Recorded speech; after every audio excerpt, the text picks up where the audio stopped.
Instead of treating them in this way, the Maliki regime viewed it as yet another way to demonstrate their homage to the mullahs in Tehran. By blindly agreeing to systematically dismantle, humiliate, and kill the innocent men, women, and children of Camp Ashraf. This is not the act of a civilized nation. This is the act of terrorists. We must not allow Iraq to misuse the MOU recently signed to benefit their continued persecution of a group that only wants what we all deserve: freedom from prosecution and the choice to determine their own futures. Peaceful relocation is not a privilege. It is a basic human right. The international community, but especially the United States, must continue to demonstrate to the Iraqi and Iranian governments that continued mistreatment of the residents of Camp Ashraf is no longer acceptable, that it represents a clear and present threat to the security and safety of innocent civilians, and will no longer be tolerated. The UNHCR must be able to perform its duties. The UN, the EU, and Secretary of State Hillary Clinton have all vowed to guarantee their protection during this process. The guarantees to Maliki, and especially to the mullahs in Tehran, are meaningless. And as Mayor Giuliani has accurately pointed out earlier, they only understand one thing: force, strength.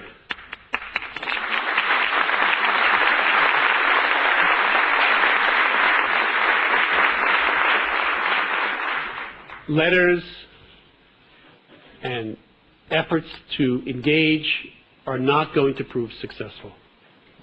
The use of UN Blue Helmet forces would be an excellent way to demonstrate to the Iraqi and Iranian regimes that we are serious about protecting these innocent lives, and that the international community is no longer susceptible to the political machinations and manipulations by Maliki and the mullahs in Tehran. It is imperative that the protection of the residents of Camp Ashraf remain paramount, and this can only be done through the continued attention and focus of the international community at this very critical juncture. We must ensure that the Iraqi government, absent the manipulating influence of Iran, adheres to the minimum requirements that the residents will need in their relocation, which includes the ability to bring their personal possessions, freedom from surveillance, from harassment, and from the fear of arrest and detention. These are not unusual requests, nor are they special privileges, but rather, as I mentioned earlier, basic inalienable human rights. When President Obama and Prime Minister Maliki met last month, Maliki promised that he would, quote, broker no interference from outside powers in the conduct of internal Iraqi affairs. Another lie.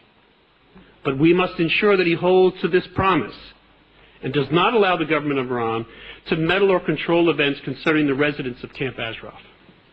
A policy of appeasement when dealing with terrorist organizations and regimes is never successful.